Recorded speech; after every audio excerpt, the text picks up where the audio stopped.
Hello there, welcome to the stream. I am Renegade Historian, and tonight I'm going to be doing a multiplayer run with one of my followers.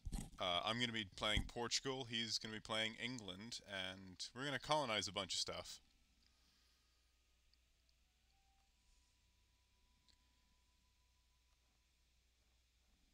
Okay. I am new to multiplayer, so this is one of the first times I've actually seen this one.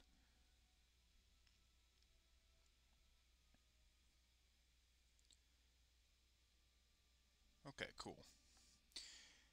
Alright, so, gonna do normal Portugal start in that case.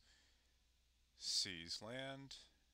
And we're going to want to set up our estates, give them their monopolies.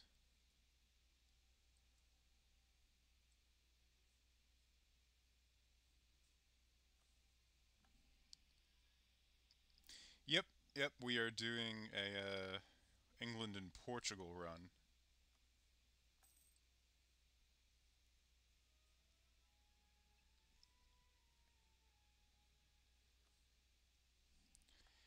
Absolutism is not all that important as Portugal. You're not really going to be a major military power, at least not for a while, so this should keep all them happy and allow me to get control of the kingdom. Alright, other housekeeping stuff. Gonna delete this fort.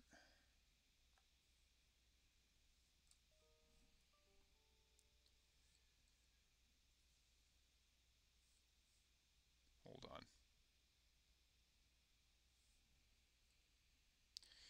Okay.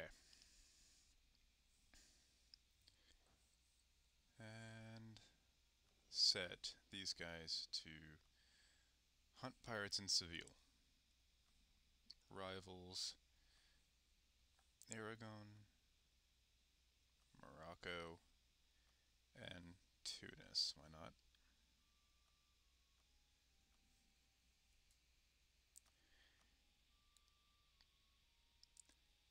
not? Yes, it is. It is like a significantly weaker Spain, but I'm ready to unpause. So here we go.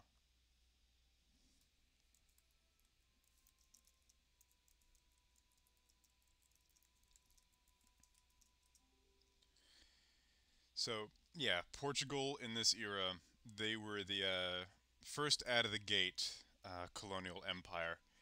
Um, they were always kind of a relatively weak kingdom in Europe, but have a very interesting history. They were.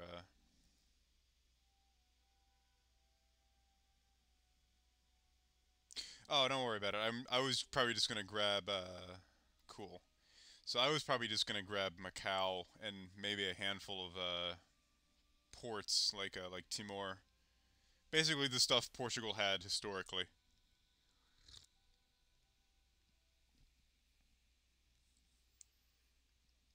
So Europe should look pretty interesting by the end of this, because I don't think either of us are going to be messing around too much there.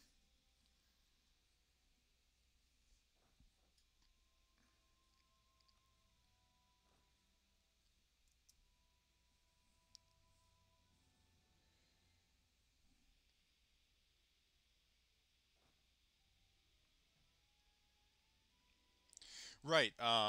So that will be continuing on Sunday.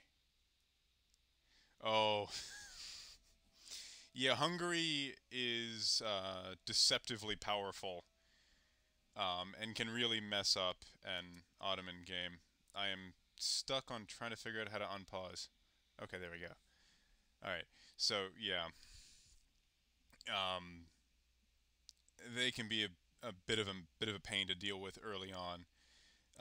Typically, you don't want to start tangling with them. Oh, that'll do it. That'll do it. If it's just Austria, it's not that big of a deal. But if you get into the issue where they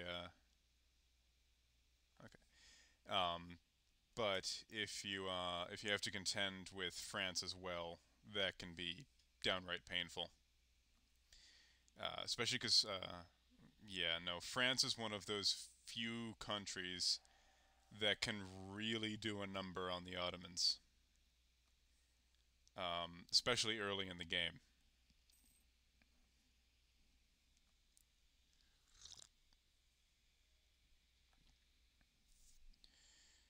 Looks like we're having some connectivity issues.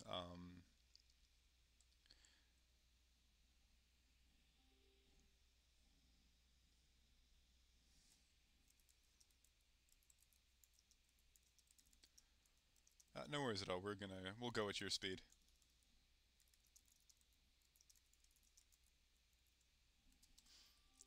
Um, but yes, so the Ottomans are a good country to learn on, but they aren't without the threats they have to deal with. The Hungarians and Austrians being chief among them, and later the Russians when they start to get big, if they start to get big. Um, but Hungary also has some really good cavalry ideas that can make them painful to deal with. Um, which actually has a lot of basis in history because the Hungarians were another of those horse tribes that came out of Central Asia. They were called the Magyars, and when they poured out of Central Asia, they settled in the Carpathian Basin, this region roughly, which was at the time occupied by a different.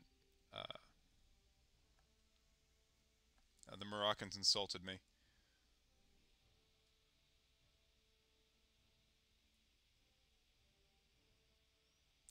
That's awesome.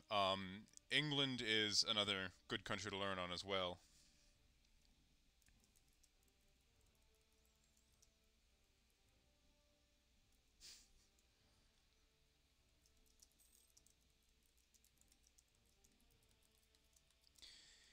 Uh, Now there used to be a way as England that you could get your hands.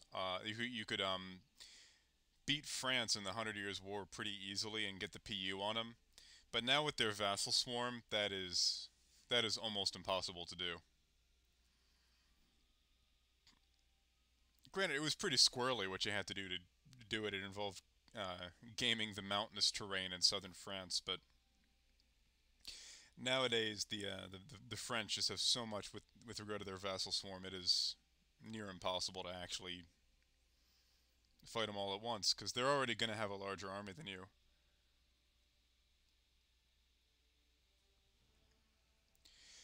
Yeah, Portugal. If you're playing as England, you should probably ditch them as an ally, and I say that as someone who likes playing Portugal. I gotcha. Yeah, that is one of the things about ally wars where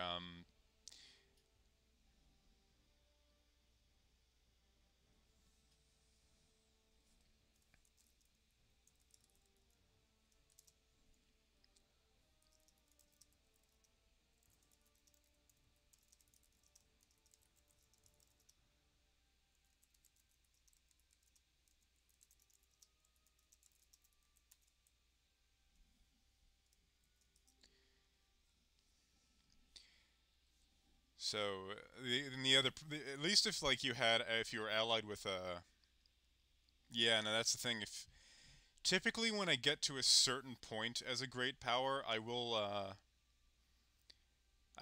ditch my other great power allies because a lot of the time their goals will clash with your own. If you get just some large minor allies, they're a lot easier to manage, and you can deal with that issue a lot easier.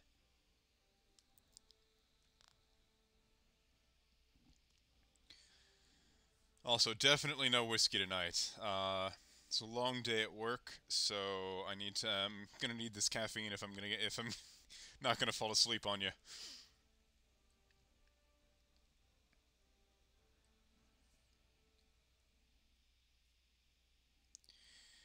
Um, hmm.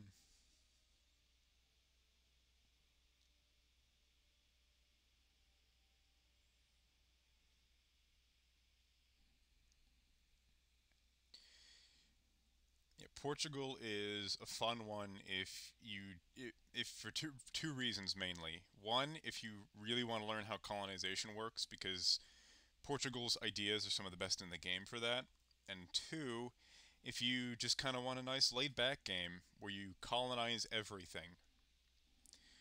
Because the Portuguese get a very nice head start just with their geographical position because they controls the Azores and Madeira.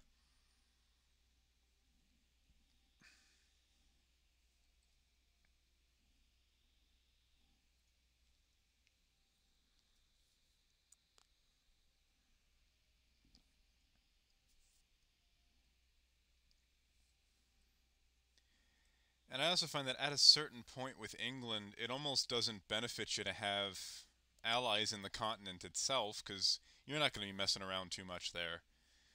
Especially if you just abandon Europe early. Um, you won't be screwing around too much on the continent as Europe as England. So just to avoid continental entanglements, I usually ditch a lot of my allies when I really start getting into the whole colonization thing. Because as long as you maintain a decently strong navy, nobody can touch you.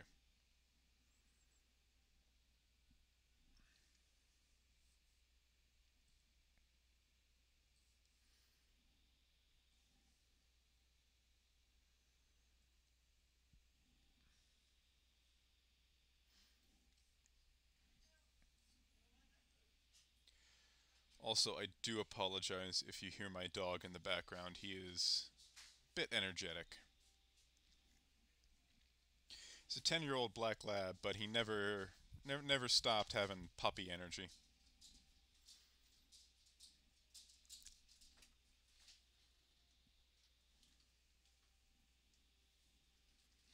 It also doesn't help that he's kind of crazy, but that is what it is.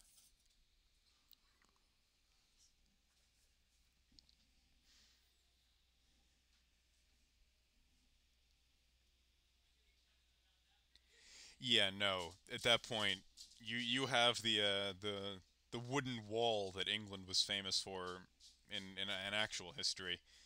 Um, I don't think there's any countries that'll even be able to put a dent in that.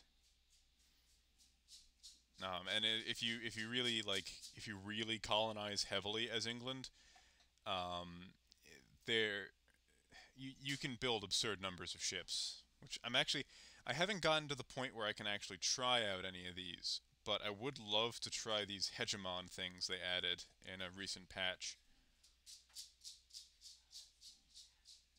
That is true. You've taken a very different England strategy than I usually do. Still though, if you should be able to just wait them out if you have a navy like that. And if you formed Great Britain and control a lot of northern France, I'd wager there probably aren't many nations on the continent that can actually hurt you. Oh, don't worry about that at all. You can go ahead and take Gibraltar. I'm probably not going to go to war with Grenada. I gotcha. Hearts of Iron is a hell of a lot of fun, but a very different game from EU4. EU4 takes much longer to get through. But I very much enjoy Hearts of Iron. Um, Kaiser Reich mod is probably my favorite.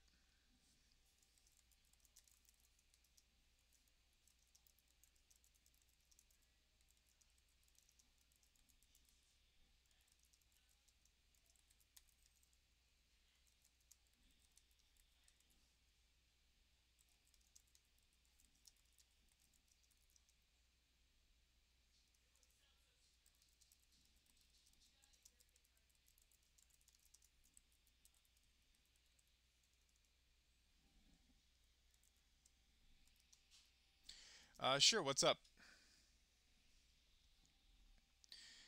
I wouldn't consider myself an expert at this game, but I have put a fair amount of time into it.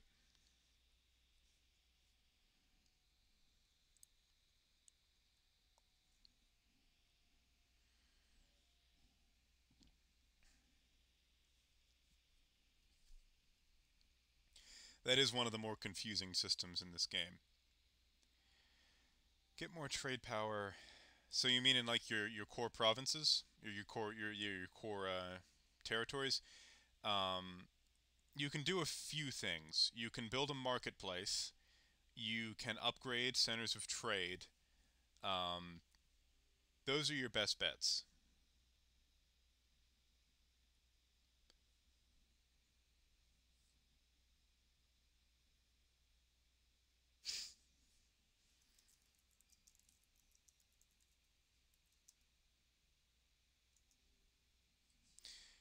Um, right. So merchant power in the English Channel. Use your use that's what light ships are for. So if you go here, you can send your light ships in to protect trade. So let me. Right now, I have these guys hunting pirates. But if you go to protect trade, you can send them to a trade node, and it will enhance your control over it.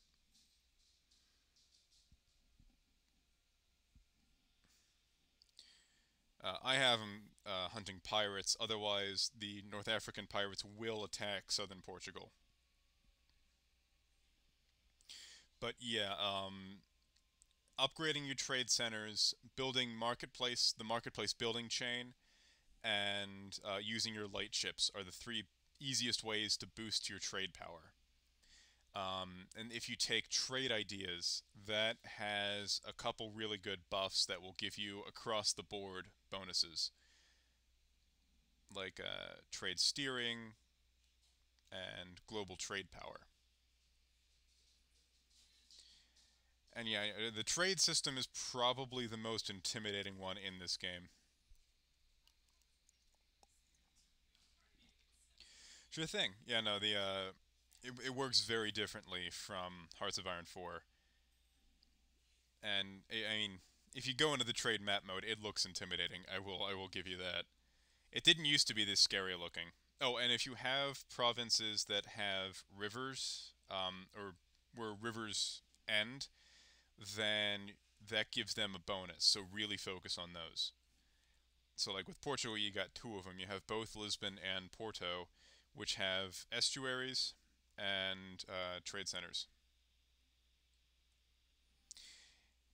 Yeah, I mean, if you the only thing you got to watch out for if you're taking Dutch land is at around the 17th century, all Dutch cultured provinces will start revolting, and unless you have a lot of diplo power saved up, you are gonna you're gonna have a hard time culturally converting them, which I believe is the only way to make those stop. At least that's how it used to be. So yeah, definitely watch out if you want to conquer the Netherlands because they will start rebelling, and it's scripted. There's no way around it.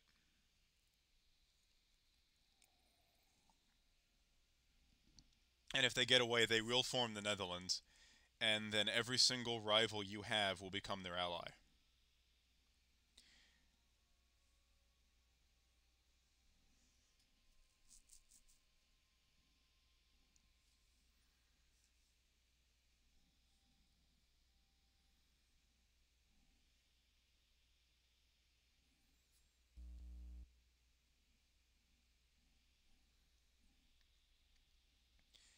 And I am glad to be doing this. This is a nice little break from oh, that is England is one of those countries where Protestantism it's one of those it's completely up to you. It's not like some of the formables where you have to be a certain religion.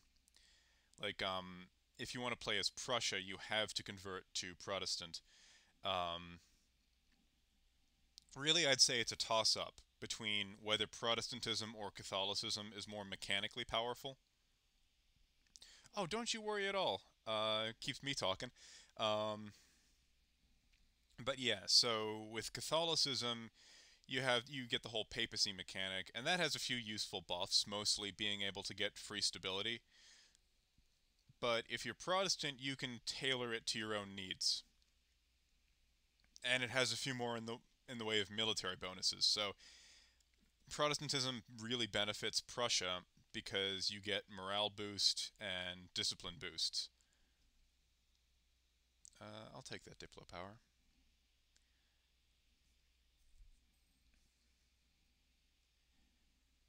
So, and then in, I believe it was patch 1.26 or 1.27, they introduced Anglicanism as its own thing,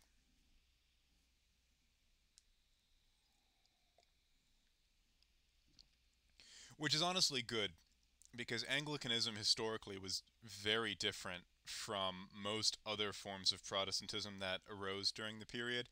And doctrinally and in terms of as sort of trappings of it, it was a lot closer to Catholicism than, say, with like your Lutherans or your Methodists or your Calvinists. So I'm glad they introduced it. It's the problem is that it's just they made it very mechanically weak.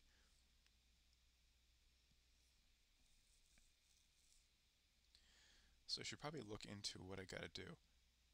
Okay, so I should be building ships. I'm gonna need those heavy ships to fight Morocco, so I will build light ships. One, two. There we go.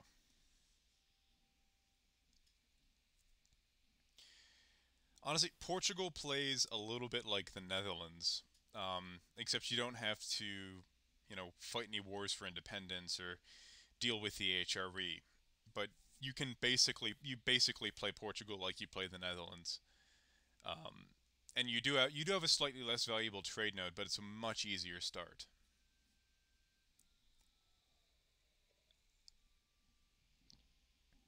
Really depends a lot on what Spain does to figure out how strong the Seville trade node is going to be.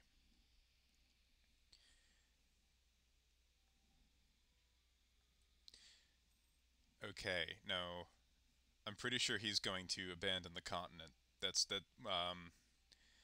I've talked to I'm Batman before, and that is his go-to strategy with England, which is a really good way to play him. Because if you abandon the continent, nobody. Yep, yeah. If you abandon it, nobody can touch you. Um, the only other weak spot is Calais, but again, if even if the French occupy it, they can't get past your navy.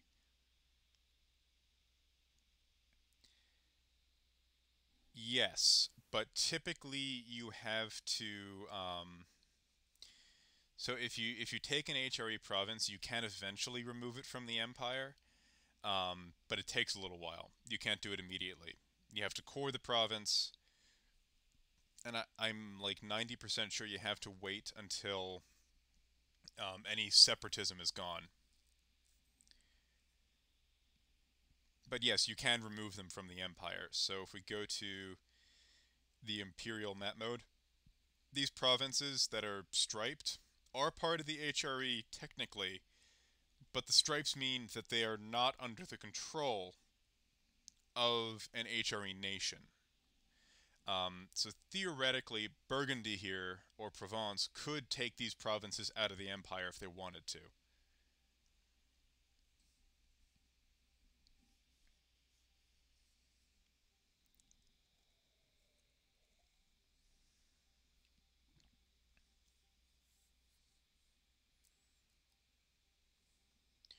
Also, I do start with an explorer, which is unique. So I'll send him to explore West Africa. Which this is about the time Portugal managed to do that historically. Part of the reason Portugal even became a powerhouse in the first place is because they were one of the first countries to start exploring the oceans, and they were in a very good position to do that. I mean, they have a very strong naval tradition. They kind of have to when their entire country is basically the coastline of Iberia. Um, so strong naval tradition plus some pretty advanced naval technology in the form of the lateen sail.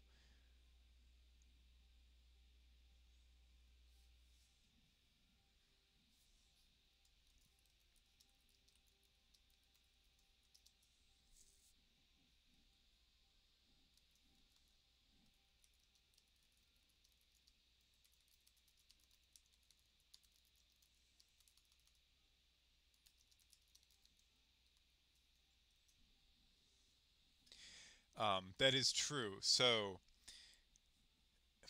It's a difficult historical question because there are reports of basically this big sailing school based out of Lisbon that trained a lot of the great explorers of the day. Um, Whether it was an actual academy, a lot of the details are difficult to know. But the Portuguese were very, very good at making maps and at sailing. And one of the biggest advantages they had was their technology. So the Latine sail, um, which was one of the first triangular sails used on ships, and it allowed them to tack against the wind and travel much more quickly and much more efficiently over open ocean. And I mean, really, this is one of the first times in history where ships really strike deep out into the ocean. And some of the earlier attempts at Portuguese exploration were the islands in the Atlantic, the Azores and Madeira, but they eventually got down here, which no Europeans had come down this far before. And they kind of did the I was here first argument for a lot of it. Um, and Portugal was much more. Hmm.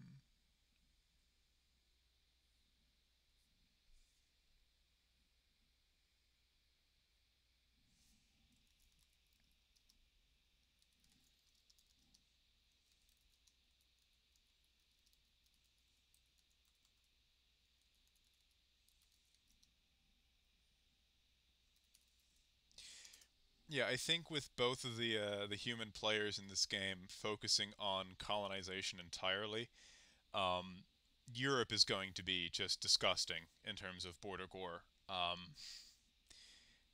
If you ever play a country that's out of Europe, discovering Europe is something that is something new they added, and I think that's pretty interesting because it is a much more yeah that was a new thing they added in with patch 1.30. Used to be that wasn't an option, but they added that as a formable. I'm not crazy about the map color. Like I don't like the gray ones. So it's like it's just a boring color to look at. So Two Sicilies is a boring color, and Prussia has a really boring color. But there are some mods you can get that at least change Prussia's color to be Prussian blue.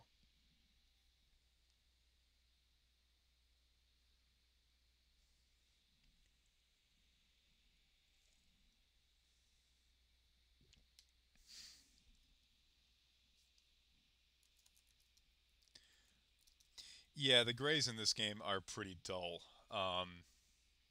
I don't know if you've ever seen Prussia form, but it's just like this pale gray. It's just boring to look at, which is kind of a bummer because the Prussians had some pretty cool.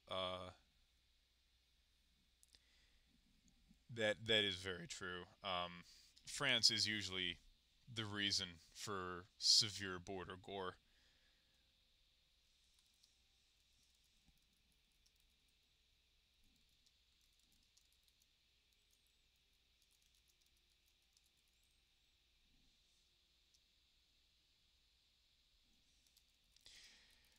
Ooh, that is bad.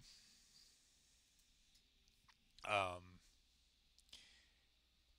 yeah, that I don't like getting that far in debt myself, personally or in this game. Um, that's not a bad idea. Let me see who they're allied to. I don't know if I can fight all of those at once. They've got some beefy friends.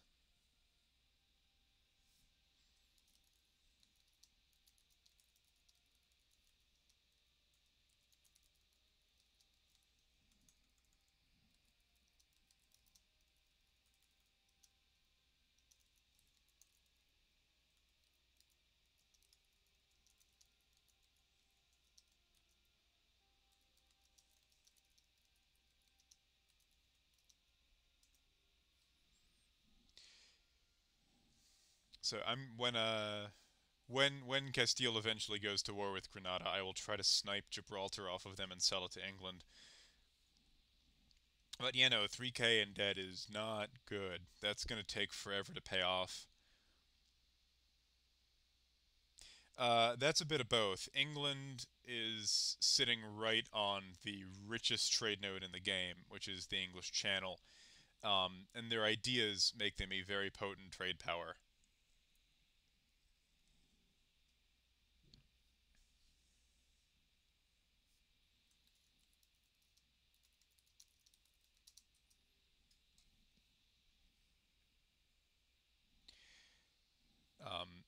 This Venice and Genoa start the game as like the most valuable trade region, but once countries start expanding into the Americas.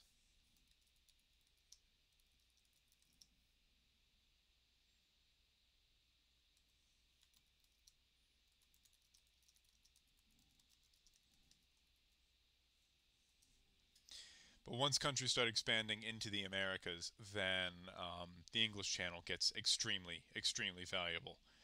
Because all that trade from the New World eventually finds its way there.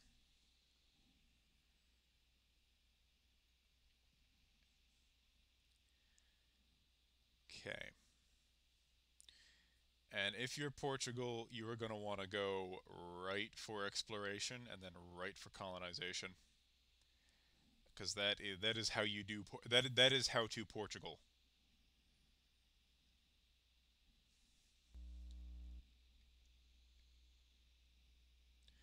And they also get their own their special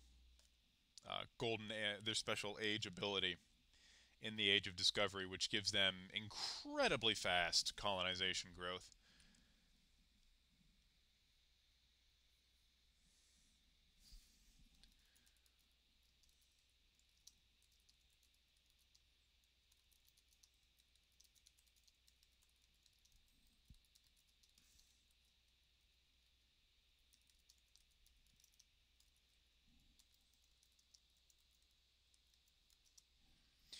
So there are a couple reasons for why Venice became the dominant trade power in the Eastern Mediterranean.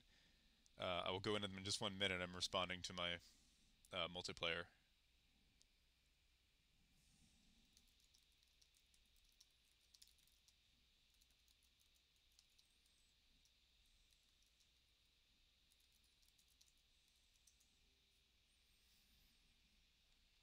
So I'm gonna move my army down here, and as soon as the Castilians declare war on Granada, I'm gonna snipe it. So Venice, the city of Venice itself is basically an island. If you ever look at it on a map, it's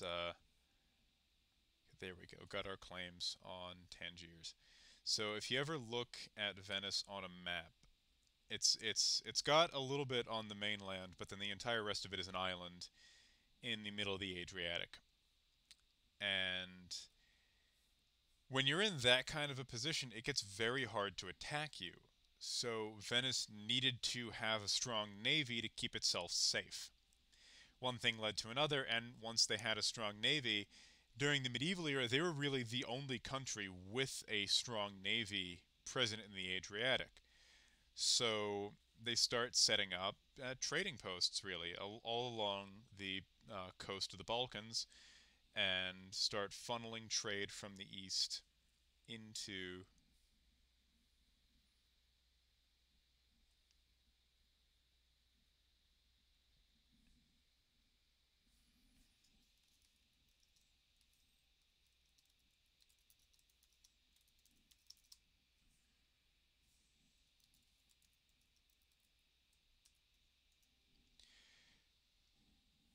And they slowly, as the money fed in, they further reinvested in more ships, and that allowed them to extend their reach even further until eventually they controlled a pretty sizable trade empire that stretched all the way down to Crete and eventually Cyprus. A little bit. Venice was always also a major trading post.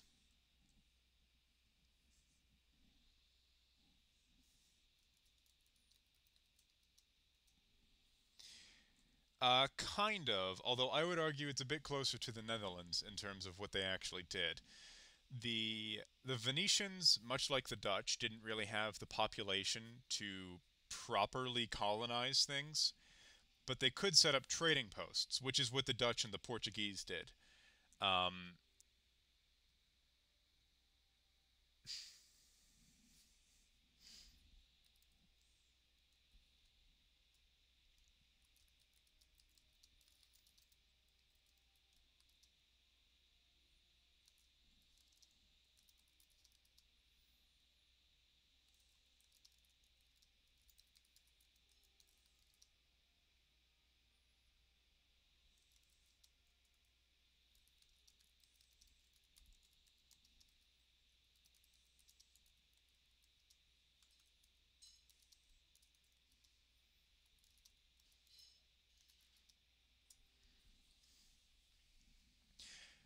and for a while, Venice's only real trading rival in the Mediterranean was Genoa, but Genoa had a earlier rise and earlier fall, and as Genoa waned, Venice grew in importance.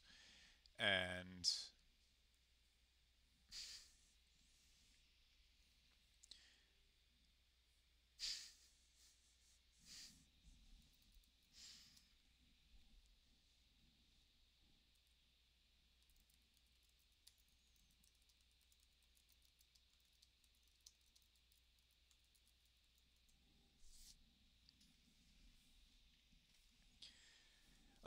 and yeah, once the Venetians had the money and the navy, they usually would just hire mercenaries to do the actual fighting for them because they just didn't have enough people to field large armies. Just like they had difficulty colonizing. I mean, there's only so much you can do when you have a minuscule population, and that's Portugal's colonial empire was really little more than a series of trading forts and cities along the coast because they didn't have the men to expand inland. They didn't have the settlers to spare. So having a massive territorial empire like the Spanish or the English or the French, it just wasn't in the cards for them. Yes, they did colonize Brazil eventually, but that was much, much later, and only after there was the threat of the French taking it from them, and they would be damned if some other power was going to take their colony. And then the Dutch, you only really see large scale settlement in New Amsterdam, which later became New York, and then South Africa. Um, but most of the places the Dutch went, they didn't go in large numbers. They set up trading posts.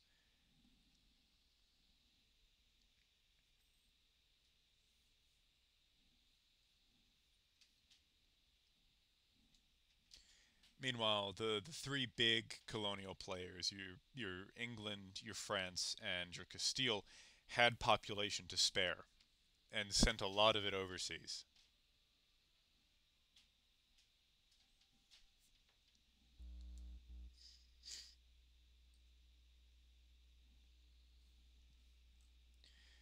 And people don't think about them, but the Russians were also a significant colonial power, just not in the way most people think.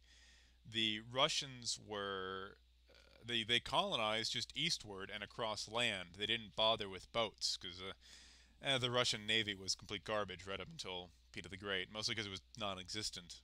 But the Russians did colonize. They just moved east into land. No, in the New World they didn't get any more than Alaska and then a small fort in what is now California. Um,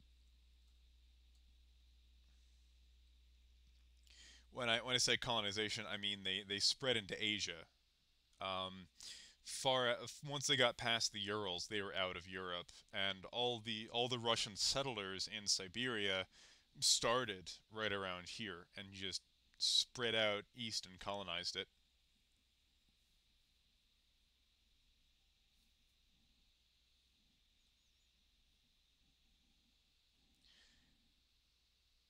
Yep, yep, that's exactly what it was.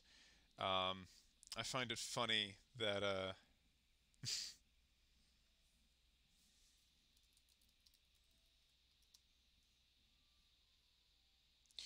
Um, the Russian Empire was about as bigger east to west than the Spanish Empire was north to south. I think it was funny that they existed at roughly the same time and were huge, just in opposite directions. Spain was very tall, Russia was very wide.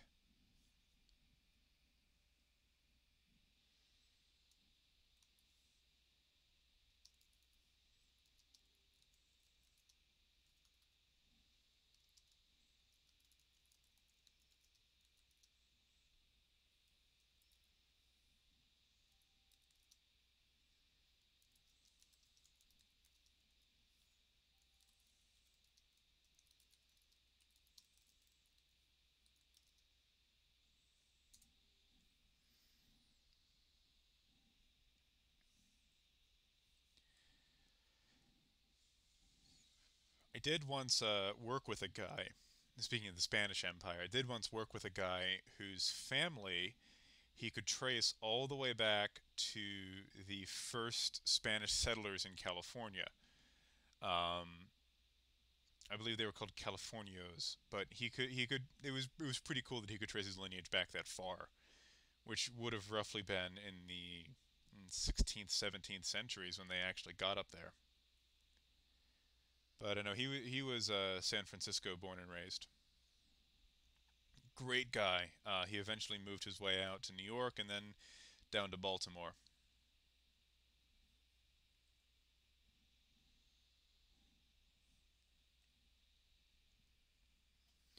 And he did like the city. He said it reminded him of home. But I've never seen that comparison.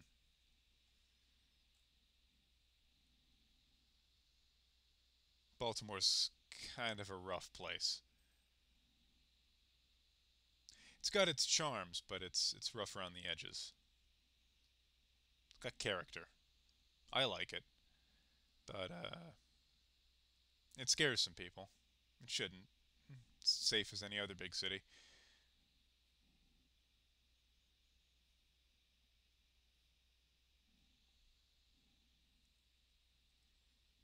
I mean, if you ever find yourself in the Mid Atlantic, it is most definitely worth a visit. Get yourself some crab cakes and natty bow and burger cookies. That's one thing I wish more people knew was in Baltimore is burger cookies. God, they're wonderful. Um, it's like a hard cake cookie slathered in chocolate icing. It is wonderful. And if you get them, refrigerate them before you eat them. That elevates an already amazing culinary experience to a whole nother level. Um,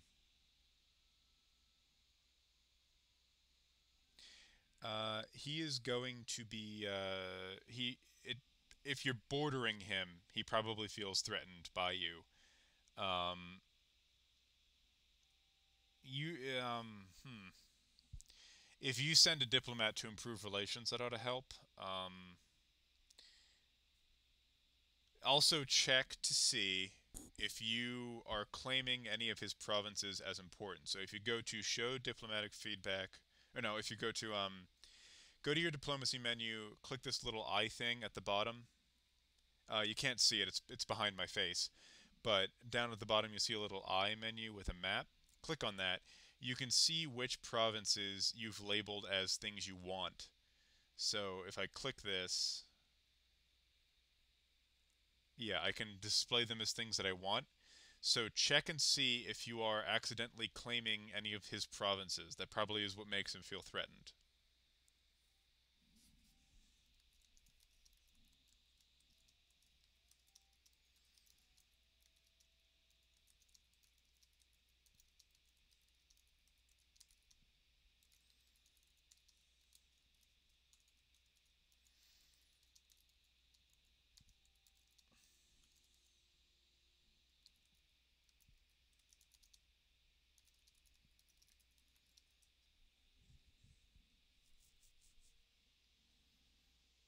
That okay, that could also be it. Um, Sometimes countries near you will just be threatened by you because of your size. Um, Yeah, no. Sometimes the diplomacy in this game can be a little weird. Um, but yeah, it could also be your aggressive. If you've been expanding a lot near them recently, that could also contribute to it.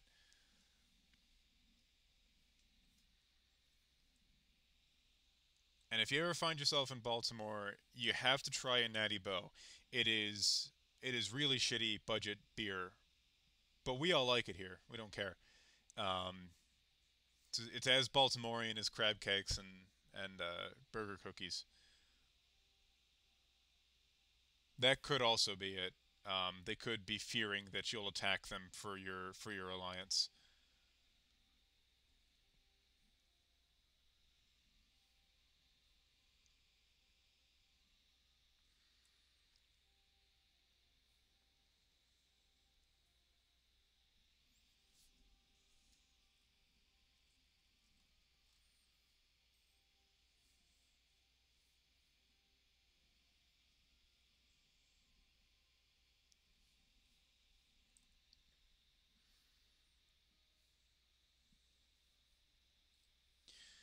Actually, any of you guys hear about the volcano that's going up in Iceland? Yeah, and the problem with Austria is they usually get some real beefy friends of their own, so they can be a real pain in the ass to deal with right into the late game because their ideas are so geared toward diplomacy. They're one of those countries that can just let their friends do all the fighting.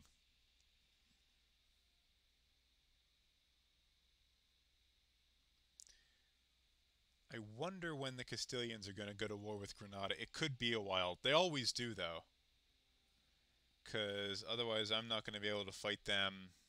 Okay, now they just have Morocco and Tunis, but I still can't fight that alone.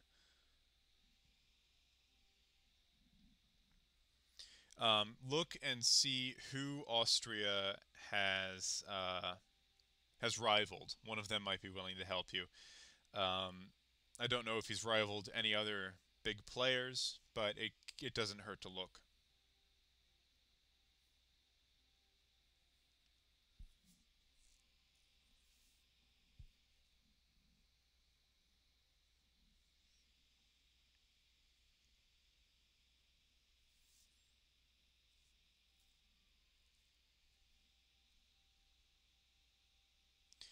Okay, that's just great power politics. You might be in a bit of a bind there. Look and see if there are any sort of large miners near him that you can get at him through. Another option would be attacking one of his allies to one of his more isolated allies to drag him into the war, and then forcing him to cancel some of his other alliances when you win. So if he's allied to, say, Bavaria, which only has a couple small allies, then you can go to war with Bavaria. Well, actually, Bavaria is not a great example because they're in the HRE.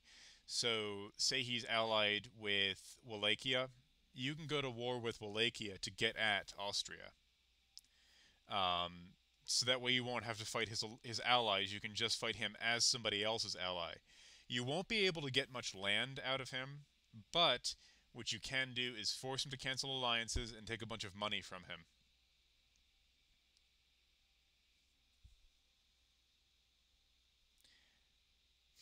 That would also be a decent time to get at him. Um, he might be allied with Bohemia. Sometimes that happens. Salzburg, Bosnia, Serbia, any of the Balkan countries. Sometimes I'll see Austria ally them. They also Austria also likes to ally Italian miners. So maybe Venice or Milan. You might be able to get at them through those. Okay, that seems to happen a lot more often lately. They for a while they would frequently befriend one another. Um, but yeah, see if he's got any allies in Italy or the Balkans you can get at him through.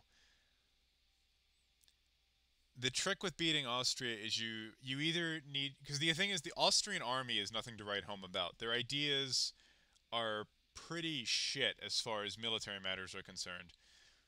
So all you've really got to worry about is his allies, and if he's got some strong military powers as his allies, try to isolate him by attacking his allies first.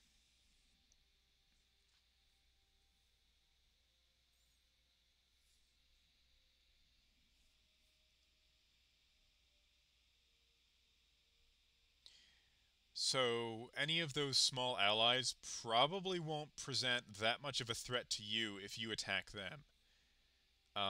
So I guess pick the weakest one with the fewest number of additional allies and go for that.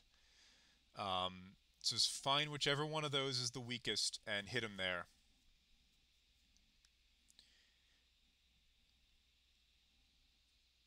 But you don't want to attack one of his allies who's in the HRE. Because if you do that, you bring in Austria as a full ally, and then you have to fight all of Austria's allies and that HRE state's allies.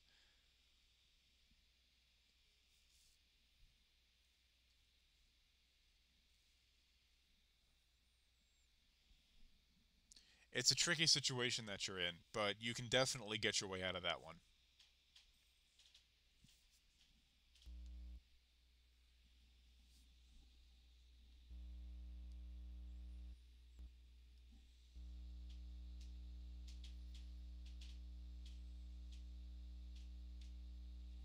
Yeah, sometimes with this game, you're just going to be stuck waiting for a while. Gotta wait for an opportunity to attack, something like that. Which you could do. If you get the opportunity, wait until two great powers go to war with one another. Then you'll get a notification up here that there's a war between the great powers, and you can, if Austria is on the stronger side, you can join the weaker side and get at him that way. Yeah, England has always had a capable military, but they've never been one that succeeds through just brute force. That's more of like what Germany and Russia did. But England always had to be a bit more clever with how they deployed it because they were always money was their greatest uh, resource throughout this period in history. They had a relatively small population and relatively small army compared to something like France or even Castile and later Spain. So you got to be clever with it. Um,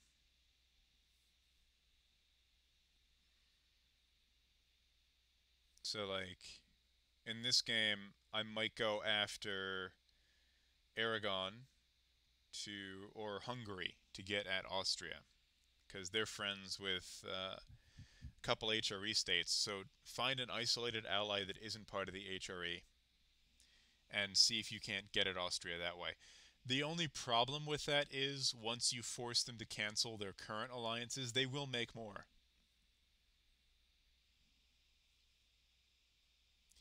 That is another problem. That is sometimes why it's better to stay Catholic so you won't have to deal with fighting the defender of the faith. Cuz that can kill you if Protestantism stays relatively small or if you're honestly if you're playing as an orthodox country. Um, when you start expanding into this region as Russia, you could sometimes have to deal with the defender of the faith. Sorry, long day at work, so I'm I am yawning up a storm.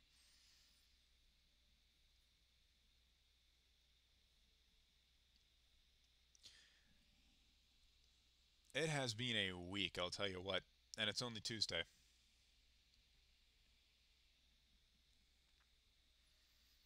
One of those weeks that starts off busy, but I'm hoping things will calm down soon.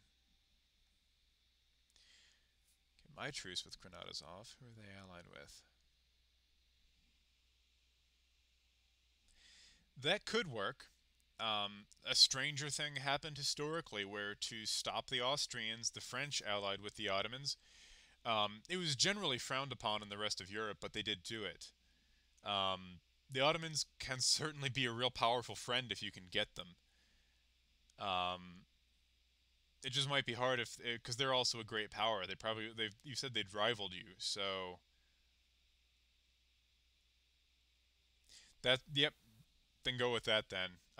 Sounds like the Ottomans are probably your best bet, especially if it's pre 1700 when their army is still.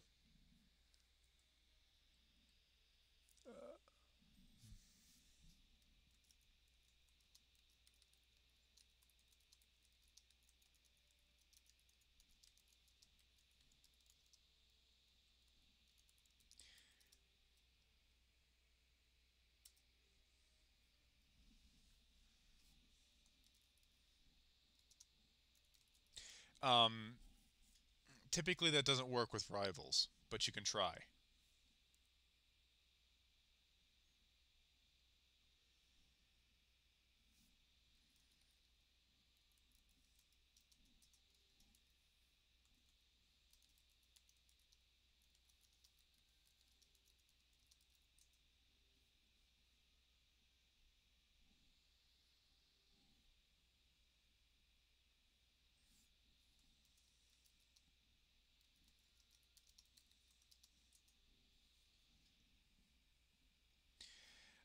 Yeah, you can definitely try. I've just never seen that work with rivals. Because typically it's a negative 200 uh, relations for a rival.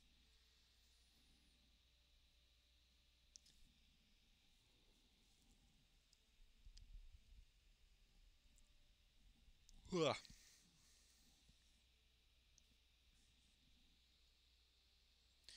That's not bad at all. Definitely, then keep doing that if it's working. What sort of military ideas are you running? I find that quantity is a necessity with England, and then if you want to run, he disconnected. Let me see if he gets back in contact with me.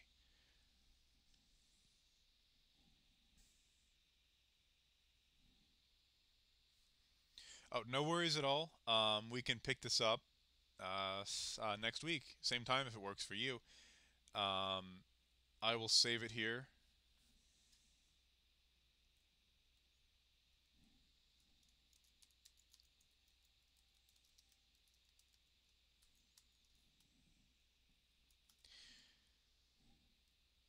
Right, so this was a very nice break from my editing, but I should probably get back to the episode. It's not gonna edit itself. The writing is the fun part. The editing is the yeah. Weekend probably work pretty well. I could probably do earlier on Sunday, or maybe on a Friday if that works for you. Um, Saturdays are booked for me, but I can do Friday or Sunday.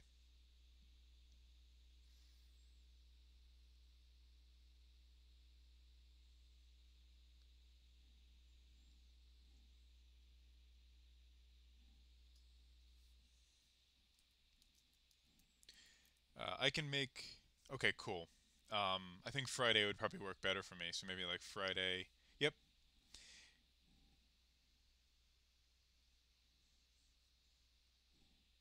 around the same time. Say 8, 9 o'clock thereabouts.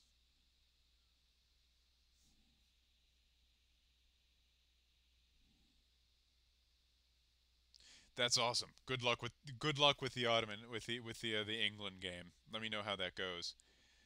Um, so I will be back online with. Yep, sounds good to me. Friday at 8.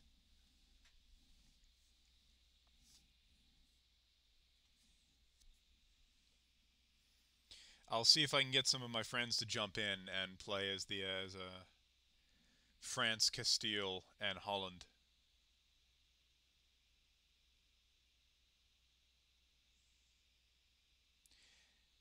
And that sounds like the right course of action. So I am eager to see how that strategy works out for you. Let me know how you fare using the Ottomans to beat the crap out of Austria.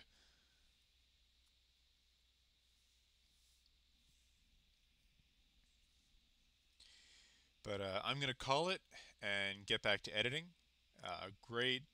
Great streaming here, and yeah, nice distraction from the next episode, which is it's coming out on March 30th. Tune in to learn all about the crisis of the third century, the reign of Aurelian, and the rise of Diocletian. That's about it for me. Renegade Historian signing off. Have a great night, everybody.